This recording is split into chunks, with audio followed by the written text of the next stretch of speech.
Kembo Kembo na Tata Nzambi Amazulu, au nom puissant de Malaki Makongo, Isaya Kongo, Malaki Makembo, notre puissant roi qui vient bientôt libérer son peuple dispersé au-delà des fleuves de couche, comme c'est écrit dans le Coma, dans Sophonie chapitre 3, versets 10 à 20. Il viendra, il ramènera les captifs de son peuple qui est dispersé au-delà des fleuves de couche sous leurs yeux, comme c'est écrit toujours dans le Coma, Sophonie chapitre 3, verset 20, Ésaïe chapitre 1, 18 plutôt, Ésaïe 18, verset 1 à 7. Donc, Beluka à tous les bien-aimés frères et sœurs, c'est votre frère qui vient encore aujourd'hui pour vous nourrir avec le Coma de Lankaka, la sagesse de nos pères. Ok? Alors, que dit le Coma? Nous sommes dans Benantila, chapitre 22. Que nous dit le Coma aujourd'hui? Le temps n'est pas beau, il pleut ici, mais avec la grâce de Yakongo, on va quand même enseigner le Coma. On dit ceci: le paresseux ressemble à une pierre remplie d'ordures, et chacun siffle son infamie. Le paresseux ressemble à une boule de fiente. Celui qui la ramasse secoue la tête. Donc ici, on nous apprend le paresseux. Comment se définit un paresseux? À quoi ressemble un paresseux? À tout ce qui est négatif. Et c'est ça qu'il faut savoir. Le paresseux ne veut rien faire que voilà quoi. Attendre quelque chose des autres. C'est ce que fait le paresseux. Or ça nous indique seulement qu'il peut avoir la paresse chez certains bantous qui ne veulent pas enseigner leurs frères. Ok? Ça, aux yeux de Tata Nzambi, c'est un grand péché. Il y a des bantous malheureusement qui restent chez eux dans leur fauteuil, qui se confortent et qui ne veulent même pas lire la Bible et instruire les bien-aimés frères avec le Coma. Ça, ce n'est pas bien quoi. Et Yakongo se souviendra de ces bantous-là qui ne veulent rien faire pour nourrir ce peuple, pour faire sortir du peuple du piège du christianisme édomite, du piège de l'islam ismaélite et du judaïsme amalekite. Ok, bien-aimés frères et sœurs. Alors, plusieurs écritures nous ramènent à croire que la paresse n'est pas une bonne chose. Il y a Proverbe chapitre 10, verset 13. Il y a Proverbe chapitre 12, verset 24 à 27. Il y a Proverbe chapitre 20, verset 13. Il y a Proverbe chapitre 21, verset 25. Il y a Proverbe chapitre 22, verset 13. Et Proverbe 26, 13 aussi. Donc on va lire quelques écritures parce qu'il y en a tellement de proverbes qui parlent de la paresse. Ok? On va commencer par Proverbe chapitre 10. Que la paresse ce n'est pas bon. Il faut continuer à enseigner. Quand on enseigne, on fait honneur à Tata Nzambi. Ok? Il y a plusieurs écritures qui indiquent qu'il faut enseigner et nourrir le peuple bantou. Il ne faut pas se contenter de sa paresse, rester là à ne pas nourrir le peuple. Regardez là, il pleut, malgré ça, on enseigne quand même le Coma. Donc voilà, il y a 2 Timothée chapitre 4 verset 2, Colossiens chapitre 3 verset 23, 2 Thessaloniciens chapitre 3 verset 10 qui indique cela. Et Isaïe lui-même est un exemple. Yokana Jean chapitre 5 verset 17. Ok? Il faut il y a Proverbe chapitre 6 verset 6. Ok? Donc on dit ici, il faut voir comment les fourmis se comportent. Donc on commence par 2 Timothée, c'est dans le Nouveau Testament, 2 Timothée, chapitre 4, verset 2, que nous dit le Coma. Prêche la parole, c'est-à-dire prêche la parole de toute la Nzambi, insiste en toute occasion, favorable ou non favorable. Même quand le temps n'est pas favorable, il faut prêcher, reprend les gens, censure, exhorte avec toute douceur et en instruisant. Ok? Avec toute douceur et en instruisant. Donc il faut enseigner le Coma. Il y a encore, donc on a vu l'exemple de Isaïe qui faisait beaucoup de choses pour le peuple. Isaiah, voilà. Voilà, ça c'est un exemple de ce qu'il faut faire pour Théa, pour ne pas être paresseux, assis dans son fauteuil, à voir les footballs, à voir les conneries, alors qu'il est temps pour nous d'enseigner le peuple, de réveiller le peuple au maximum, quoi. On dit ici, dans Yokana, Jean chapitre 5, verset 17, mais Isaiah leur répondit, mon père agit jusqu'à présent, moi aussi j'agis. Donc ils sont en action, quoi. Il faut toujours être en action. Ok?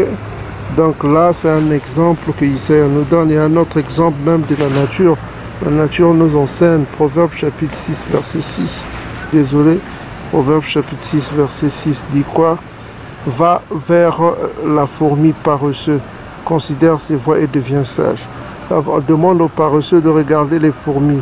Considérez les voies de fourmis et devenez sages. Ok? Donc tous ceux qui malheureusement se comportent ainsi déshonorent le Père. Tous ceux qui ne veulent pas enseigner le peuple, qui sont dans leur fauteuil, déshonorent le peuple. Quelle sera la conséquence de leur acte?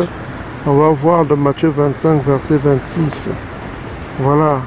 Donc si vous êtes assis à ne pas enseigner le peuple, à ne pas relayer ces vidéos, voici la conséquence de ce qui pourrait vous arriver. Ok? Son maître lui dit, serviteur méchant et paresseux. Tu vois, serviteur méchant et paresseux, tu savais que je moissonne où je n'ai pas semé, que j'amasse où je n'ai pas vanné. Ok? Et il te fallait donc remettre mon argent au banquier. À mon tour, j'aurais retiré ce qui est à moi avec intérêt. Donc on prend un peu l'exemple ici de la parabole pour montrer qu'il faut laborer pour nourrir le peuple bantou. Donc tous ceux qui sont des méchants et paresseux serviteurs. Donc leur récompense, c'est qu'ils seront exclus. Ok? Ils seront exclus parce qu'ils ne font rien. Ils sont paresseux, ils ne veulent pas enseigner le peuple, ils ne veulent même pas relayer nos vidéos. Parce qu'il faut faire quelque chose pour réveiller ce peuple qui est esclave des religions des Ngoï, des religions des ennemis de Tatanzambi et tout. Donc si nous ne laborons pas, qui fera ça pour nous? Ok? Nous devons faire quelque chose pour ce peuple. Nous ne devons pas laisser notre peuple entre les mains des religions. Il faut travailler pour ça. Ok? Proverbe chapitre 11, verset 30 dit quoi? Le fruit du juste est un arbre de vie. Le sage s'empare des âmes. C'est-à-dire le sage gagne des âmes. Quoi. Ok? Les âmes, pourquoi? Parce qu'on dit le fruit du juste est un arbre de vie et le sage s'empare des âmes. C'est-à-dire il gagne des âmes. Comment il gagne des âmes? En enseignant le coma. Donc on revient encore dans Benantila, chapitre 22. Donc il enseigne ici qu'il ne faut pas être paresseux. La paresse est une abomination.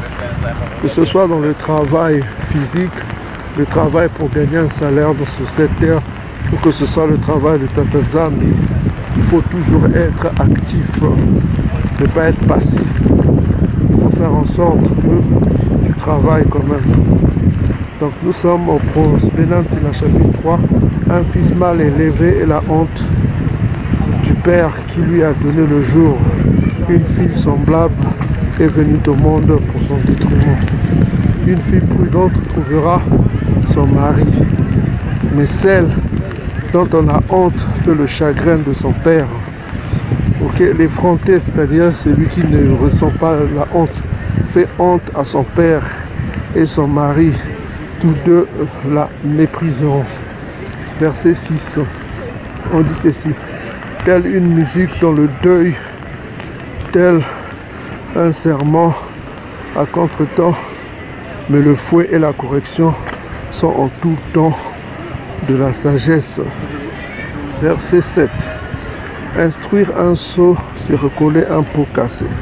Raconter une chose à qui n'écoute pas, c'est réveiller un homme endormi d'un profond sommeil. Donc, je disais, l'effronté fait honte à son père et à son mari.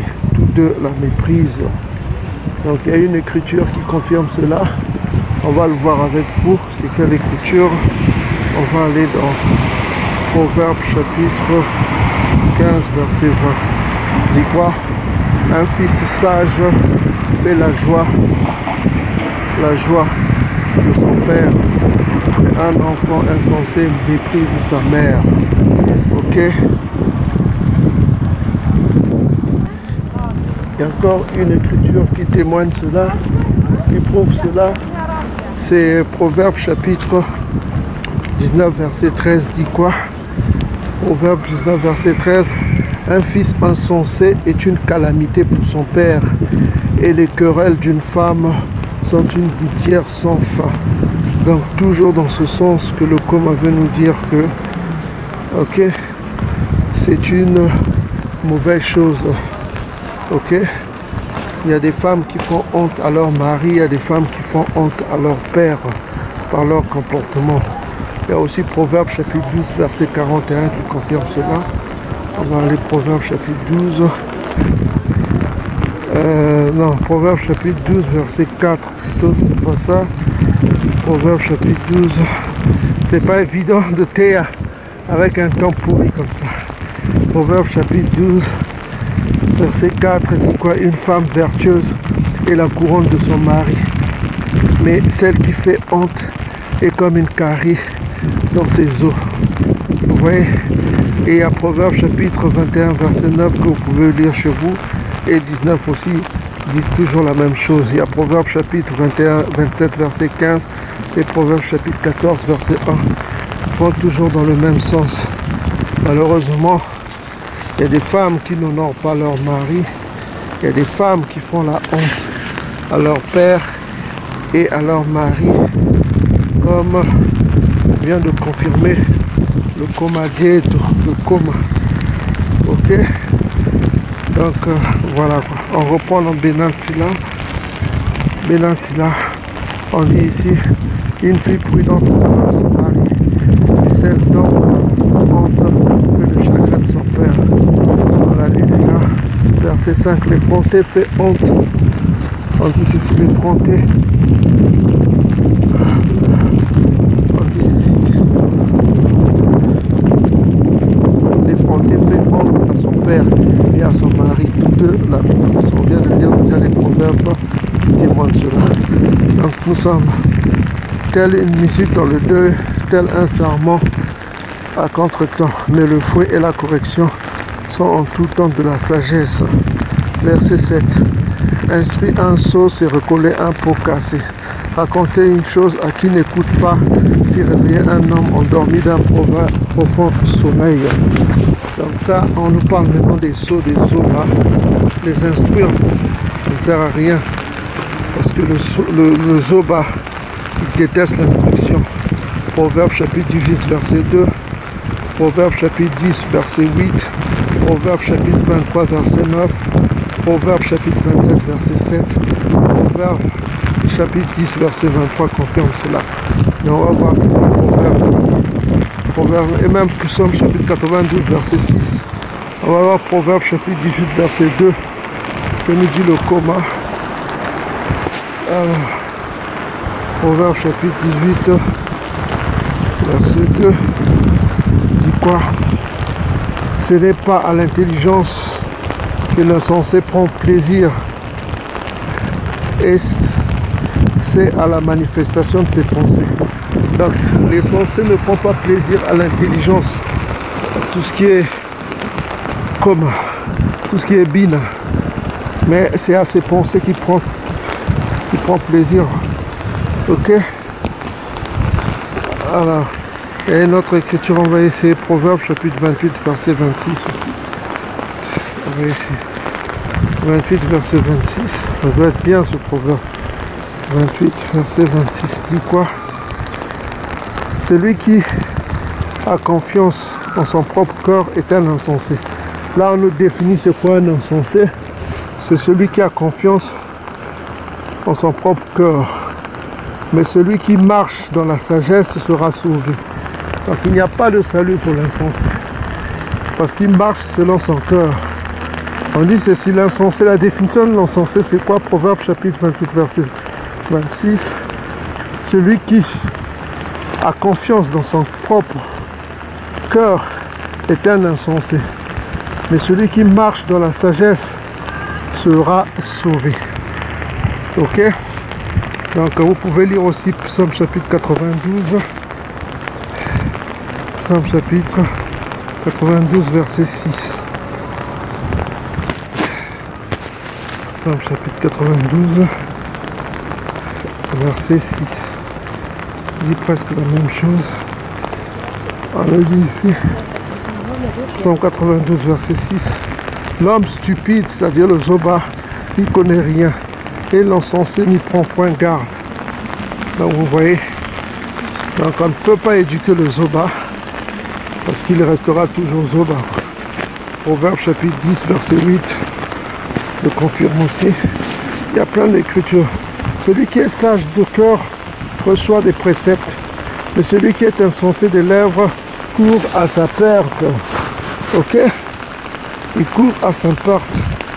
Parce qu'on ne peut pas éduquer un insensé parce qu'il va rejeter tes paroles. Il ne prendra pas plaisir à tes paroles. 23 aussi c'est bon. Proverbe chapitre 10, 23. Commettre le crime paraît un jeu à l'insensé, mais la sagesse appartient à l'homme intelligent, à celui qui a le bin. Donc voilà ce qu'on dit quoi. On va continuer le commun. Instruire un insensé, c'est recoller un pot cassé. Raconter une chose à qui n'écoute pas, c'est réveiller un homme endormi d'un profond sommeil. C'est parler à un homme qui dort que d'entretenir un sot. Et à la fin de ton discours, il dira qu'est-ce que pleure sur un mort, car il est privé de lumière. Pleure sur un sot, car il est privé de bon sens. Pleure doucement sur la mort, sur le mort, car il a trouvé le repos. Mais la vie du sot est pire que la mort, la vie du zoba. Le deuil pour un mort dure 7 jours. Pour le sot et pour l'impie, c'est-à-dire le méchant, il dure tous les jours de leur vie. Verset 11. Avec l'insensé, n'aie pas de longs entretiens et ne va pas avec l'homme dénué de sens. Garde-toi de lui si tu ne veux pas avoir d'ennui. Et tu ne seras pas mouillé de son contact. Détourne-toi de lui et tu trouveras le repos. Et tu n'auras pas à t'attrister en voyant sa sottise, sa bêtise. Quoi. Voilà, verset 12. Qu'est-ce qui est plus lourd que le plomb? Quel autre nom lui donner que celui du sceau? De sceau. Le sable et le sel, une masse de fer sont plus faciles à porter qu'un homme sans intelligence. Ça c'est le sceau. Ok, on a vu la définition du sceau dans Proverbe chapitre 28, verset 26. C'est celui qui marche selon son cœur. Ils sont fous du coma, ils sont fous de l'instruction. Voilà quoi, il ferme ses oreilles, il veut rien entendre. Quoi.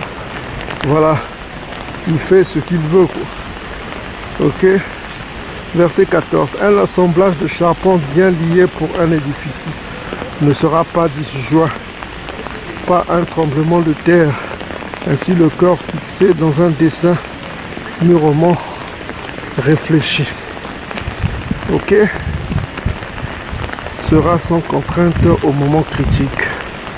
Le cœur qui s'appuie sur une pensée de sagesse est comme l'enduit mêlé de sable sur un mur promis. Verset 16.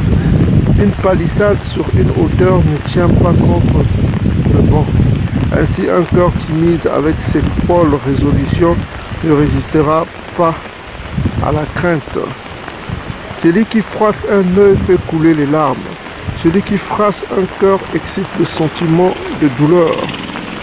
Celui qui jette une pierre contre les oiseaux les met en fuite. Celui qui reproche les bienfaits à son ami dissout l'amitié. Donc ici on nous ramène que l'amitié est importante et quand on vit dans la fraternité, il ne faut pas faire fuir ses amis. Quelques mauvaises façons de se comporter peuvent faire fuir ses amis. Hein.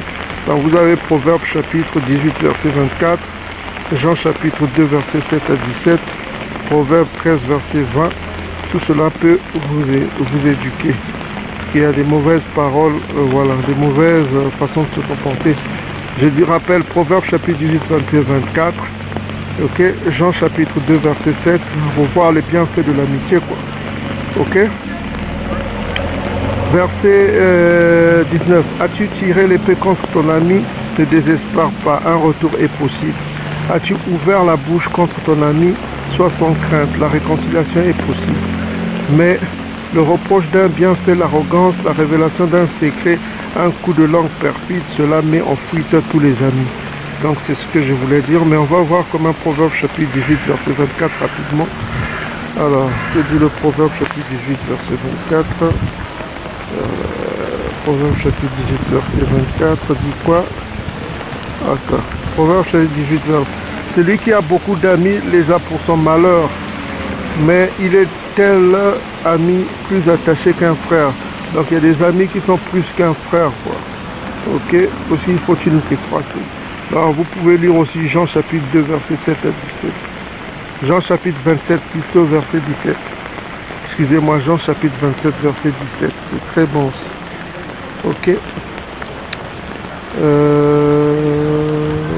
Voilà. Jean chapitre... Ok, donc on revient.